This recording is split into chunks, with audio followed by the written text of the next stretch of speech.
The old Gabe was like, hey, I need to make $100,000 a year and I'm set. When I was 22 or 23, I started making $100,000 a year in commissions. And I was like, hey, I got this figured out. There's no other reason to do anything else besides sales because I like this. So I didn't go to chiropractic school. I didn't go to med school. I just said, hey, I'll be a sales rep. I quickly began making more money than 100,000 and then more than 200,000 and more than that. And basically, I realized that I didn't need much money except for I wanted to have a little piece of land and a little acreage and house. And then that was about it. I don't have any fancy cars or anything like that. But the entrepreneurial side of me was never about money. It was more like I got to have a challenge in front of me. And so that progressed and evolved into, hey, even though I'm making a ton of cash in commissions, I'm a commission only rep and I'm crushing sales and they're recurring commissions. So the bigger my book of business gets, the more money I have. I was making money that I never imagined I'd make, but I wasn't satisfied with the money or, that it afforded me a certain lifestyle. It was like, hey, I need a challenge. So I started rocket shipping even when I was making $500,000 a year in commissions.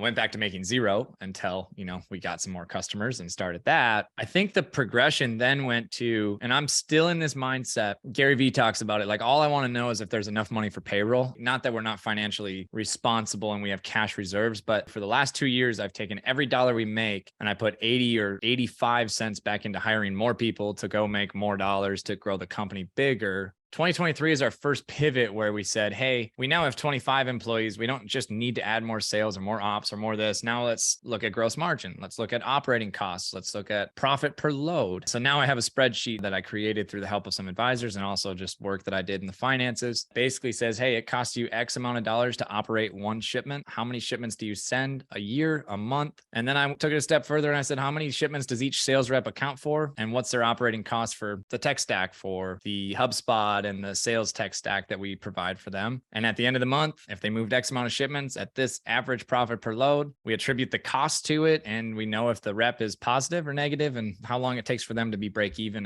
and profitable for the company.